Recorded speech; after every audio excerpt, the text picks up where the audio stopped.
Assalamualaikum warahmatullahi wabarakatuh. Apa kabar Sobat Hijau yang luar biasa? Semoga teman-teman sekalian di luar sana selalu dalam keadaan sehat walafiat. Kembali lagi bersama saya Tita Kamila sebagai host di podcast Ngopi Sore, ngobrolin pengalaman dan inspirasi seputar sosial forestry.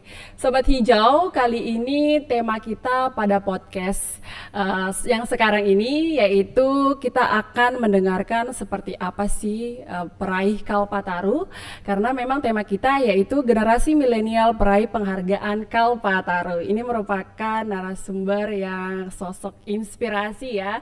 Jadi kita akan mendengarkan siapa sih sosok narasumber kita pada podcast kali ini. Nah, sebelum saya memperkenalkan narasumber saya ada pantun nih. Jangan lupa bilang cakep ya. Ya, singgah sebentar di rumah Basir. Cakep. Meminta tomat dan pepaya. Cakep. Terima kasih telah hadir. Salam hormat dari saya. Assalamualaikum warahmatullahi wabarakatuh. Apa kabar?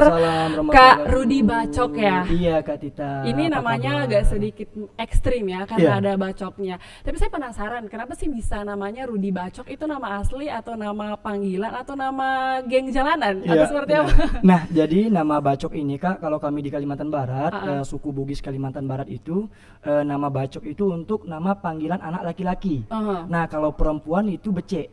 Nah, kalau laki-lakinya itu Bacok, kalau perempuannya itu Bece. Nah, kalau misalnya di Jakarta ini kan, kalau untuk laki-lakinya itu Abang dan None kan. Nah, kalau untuk di suku Madura itu ada Kacong dan Meni. Nah, jadi nama Bacok itu untuk panggilan sehari-hari untuk yang laki-laki. Benar. Sama ya, kita sama-sama Bugis. Jadi kita berarti kakak Bece nih berarti. Iya, benar. Kita Bece. Tapi saya asli Bugis Sulawesi Selatan. Oh, Sulawesi Selatan. Iya.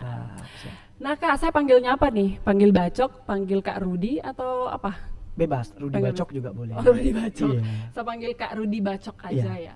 Kak Rudi, menurut Kak Rudi sendiri kan pernah mendapatkan penghargaan Kalpataru. Kalau definisi dari Kalpataru versi Kak Rudi itu sendiri seperti apa?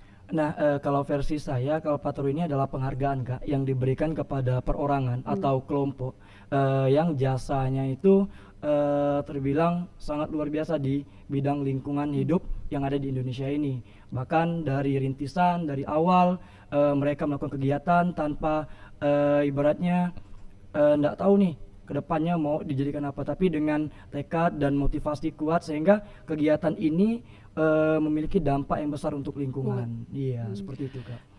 Dari hasil yang Kak Bacok dapatkan ini, peraih penghargaan Kalpataru, berarti background dari Kak Bacok sendiri itu terkait dengan aktivis lingkungan atau seperti apa? Boleh diperkenalkan diri dulu? Kalau lebih tepatnya penggiat lingkungan kita. Nah, penggiat lingkungan yang mana kegiatan kami itu di Desa Sungai Kupah, Kecamatan Sungai Kakap, Kabupaten Kuburaya di Provinsi Kalimantan Barat.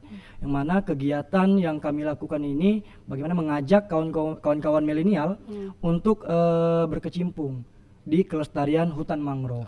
Nah, jadi karena kami di sana pesisir, jadi banyak sekali hutan mangrove yang bisa dikatakan abrasi, Kak. Nah, jadi kami mencari nih solusi bagaimana kita mengajak kawan-kawan milenial untuk berkontribusi menjaga kelestarian alam untuk merehabilitasi kembali hutan mangrove tersebut.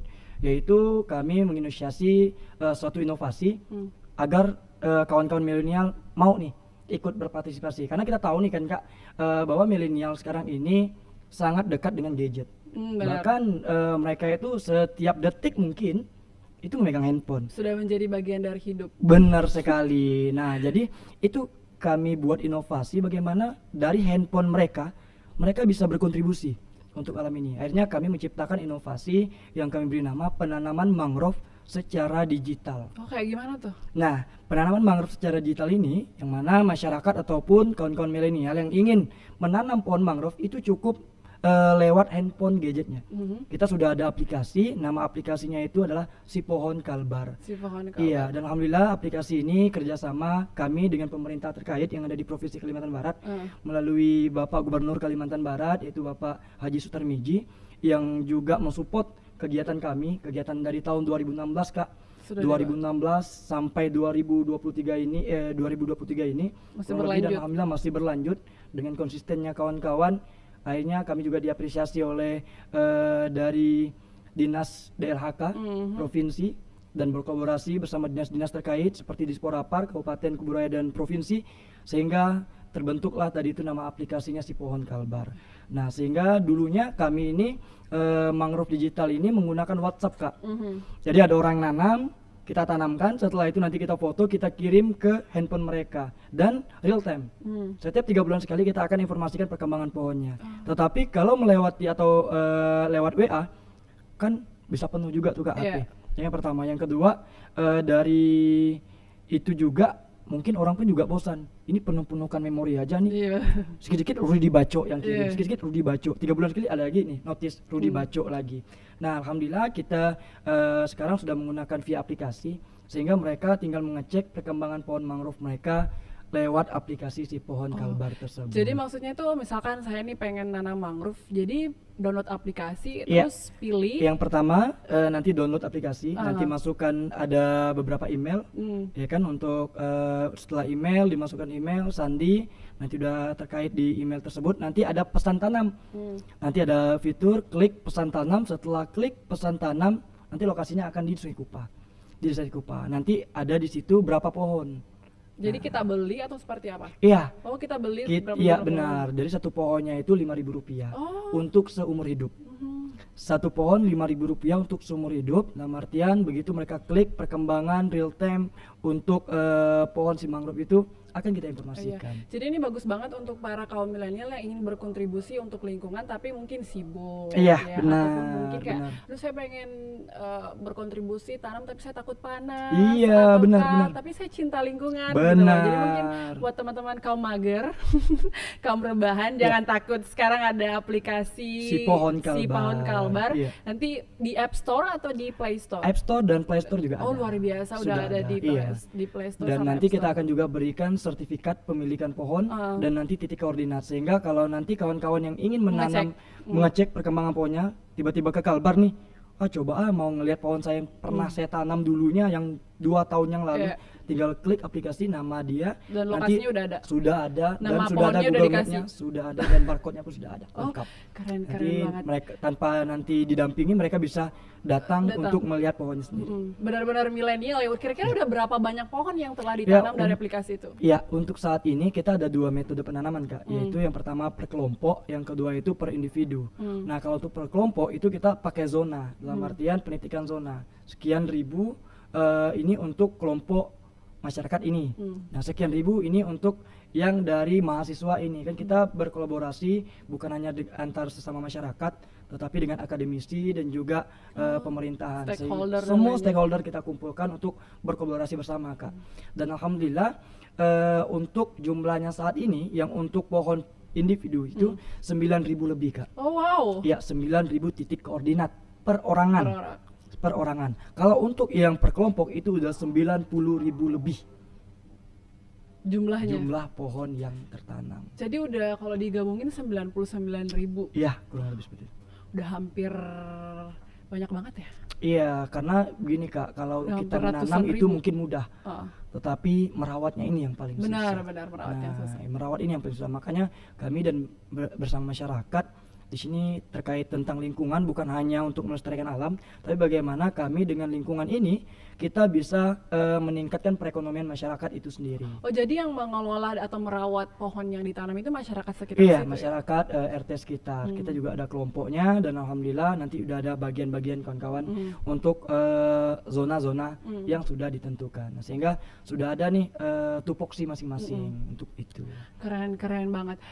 Dari ceritanya ini menarik dan sangat inspirasi dan mungkin bisa menjadi motivasi untuk para teman-teman bahwa di era sekarang ini kita perlu memanfaatkan teknologi, sosial media. Karena kan apa sih yang nggak bisa hari ini. Betul. Dan saya mau tanyakan sih, bagaimana sih caranya kok bisa dapat penghargaan Kalpataru, atau cerita adakah mungkin sedihnya ataukah ada mungkin senangnya? Sebenarnya untuk penghargaan Kalpataru ini bukan tujuan pertama kami sih, Kak. Dan bahkan mungkin kami tidak pernah berpikir bahwa kita mendapatkan penghargaan yang sangat luar biasa ini, karena penghargaan yang tertinggi kan di Kementerian LHK. Apalagi background saya sebenarnya di pendidikan, Kak. Terjun ke lingkungan, ya kan, sangat tidak nyambung bahasanya. Dan itu kami lakukan karena tadi, Kak, melihat biografis yang ada di desa kami, bahwasanya desa kami adalah desa pesisir, sehingga setiap tahunnya itu desa kami sering sekali terjadi banjir rob. Nah, banjirop inilah yang membuat kami dan kawan-kawan bergerak Iya. bagaimana untuk menanggulangi banjir ini, yaitu satu diantaranya dengan rehabilitasi kembali. Dengan rehabilitasi bagaimana nih kita mengajak kawan-kawan pemuda dan juga masyarakat di sana. Awalnya sangat sulit, Kak. Karena apa? Karena mereka pesimis. Iya. Siapa yang mau menanam? Benar. Hari ini ditanam, besok udah hancur. Iya, benar. Siapa yang mau tanam? Hari ini ditanam, bulan 11, bulan 12, gelombang besar, hanyut. Siapa yang mau menanam? Nanti di sini lumpur, banyak nyamuk, banyak apa? Siapa yang akan datang? Tetapi dengan konsistennya kami dan kawan-kawan pemuda yang ada di sana, awalnya masyarakat itu pesimis dan mungkin mengatakan siapa yang mau datang? Mungkin tempat kita bisa dikatakan tempat jin buang anak. Nggak mungkin orang yang datang, mungkin monyet yang datang karena hutan enggak. Dan segelintiran percakapan masyarakat ada yang seperti itu. Dari 40 orang, kawan-kawan kami itu tersisihkan. Karena sebagian orang tuanya tidak mendukung. Benar. Apa kok ikut bacok tuh? Percuma ikut bacok tuh. Siapa gak nanti? Palingan nanti kalau udah besar kena tebang lagi. Iya. Karena banyak yang pemilik lahan segala macam. Tetapi karena tadi niat kami dan kawan-kawan ini untuk menanggulangi banjir, kalau bukan kita siapa lagi, Kak? Benar. Dan kalau bukan sekarang kapan lagi? Akhirnya kawan-kawan kami ini ada 6 orang dan juga Pak RT yang sampai saat ini solid dengan kegiatan kami dari tahun 2016 sampai sekarang, dan alhamdulillah beberapa prestasi kami raih walaupun itu bukan menjadi tujuan utama kami, tetapi ini adalah bukti bahwasanya pekerjaan yang telah kita lakukan ini tidak sia-sia. Bahwasanya kita sudah dianggap dan sudah diapresiasi oleh pemerintah, dan bahkan di desa kami itu pernah dikunjungi Menteri Parekraf RI, Kak. Pak Sandiaga Uno berkunjung, benar sekali berkunjung dan langsung mencoba penanaman mangrove digital di desa kami. Ini membuat masyarakat yang dulunya pesimis menjadi optimis. Karena apa? Karena menteri yang bisa dikatakan sangat susah akses masuk ke desa kami, infrastrukturnya itu 8 kilo, Kak. Hancurnya infrastruktur dari depan sampai ke belakang 8 kilo, dan siapa yang mau datang? Tapi kita bisa buktikan di tahun 2022 Menteri Parekraf RI turun langsung mengecek dan menanam langsung pohon mangrove secara digital. Dan tidak hanya itu, dengan kunjungan Mas Menteri juga infrastruktur kami yang ada di desa Sungai Kupah itu alhamdulillah dapat diperbaiki dengan kerjasama dengan Menteri PUPR. Wow, luar biasa. Jadi dampak dari mangrove ini bukan hanya di lingkungan, tetapi di perekonomian masyarakat, bahkan sampai ke infrastruktur yang ada di desa, Kak. Jadi mendapatkan magnet untuk hal-hal yang lain, kan? Benar sekali. Jadi poin yang bisa didapatkan adalah tidak ada hasil yang mengkhianati usaha. Iya, yang tetapi awalnya dengan mungkin cara konsisten. Konsisten tadi, konsisten. Karena yang dikatakan tadi bahwa yang paling susah adalah merawat. Benar. Merawat tidak hanya dari tanamannya, tetapi juga SDM yang ada. Betul sekali. Saya penasaran bagaimana sih, tadi kan ada kata Kak Bacok bahwa ada anak-anak yang pesimis, yang mungkin nggak mengerti dan nggak paham, bahkan orang tuanya juga nggak mendukung. Kok bisa sih dia pada akhirnya gabung di kelompoknya Kak Bacok? Nah, memang pertama itu kita ada target, Kak, mengajak mereka, karena kan tadi kita pancing bagaimana apa sih menjadi kebutuhan milenial saat ini. Kebutuhan milenial adalah bagaimana mereka bisa update story setiap hari. Nah, itu kami tantang mereka. Yuk, kalau bisa kawan-kawan kita buat 1 minggu 1 spot foto. Nah, jadi selain kami merevitalisasi lingkungan, kami juga buat pariwisata. Yaitu ekowisata, trekking mangrove. Dengan cara apa? Gotong royong dulu bersama teman-teman ini. Yuk kita coba buat spot foto. Alhamdulillah tuh, Kak, kawan-kawan mau. Dari bahan-bahan bekas, dari ban kami gantung, kami buat tulisan. Dari bambu kami buat kincir angin seperti yang ada di Amsterdam. Walaupun kincir anginnya nggak berputar, ya kan? Kincir angin lokal, kan? Iya benar, dari bambu kan. Begitu kena angin hancur. Dan setelah itu bagaimana mendapatkan support dari masyarakat, minta masyarakat, yuk penggalangan aksi dana untuk beli cat. Tapi kita tidak minta uang, hanya aksi satu warna. Mereka memberikan cat untuk spot foto yang kami buat. Dan alhamdulillah, Kak, setiap minggu kami buat spot foto dari sampah-sampah plastik dan juga kayu-kayu yang ada di sana. Kami buat spot foto 1 minggu, dan 1 minggunya kemudian bludak ramai yang datang, Kak. Ramai akhirnya. Akhirnya ramai. Akhirnya ada pendapatan. Entah Belum. itu dari parkirnya. Cemoohan. Masih gratisan. Iya, tapi cemoohan. setidaknya kan memperkenalkan daerah itu, kan? Benar, tapi mereka datang dengan cemoohan. Kenapa? Tidak sesuai ekspektasi. Di foto bagus, ternyata sampai di tempatnya tidak terlalu bagus. Tapi itu memang faktanya tuh seperti apa? Memang faktanya seperti itu awalnya. Karena apa, Kak? Karena yang pertama kita hanya menggunakan alat-alat yang ada di sekitar sana, pemanfaatan lingkungan yang di sana kan yang pertama. Dan yang kedua, cat yang diberikan masyarakat ini ternyata rata-rata cat air. Sehingga di cat Jadi hari ini kena hujan, besok luntur. lusa kena hujan, seminggu kemudian luntur. Kemarin kami lihat fotonya ada cat, ternyata kami sampai nggak ada cat. Oh ini pembohongan publik nih, hoax nih. Tapi alhamdulillah Jadi setelah itu? kami berikan pandangan kepada wisatawan tersebut bahwasanya ini adalah kegiatan kami yang memang betul-betul tidak menggunakan anggaran apa-apa. Ini adalah murni dari gotong royong pemuda.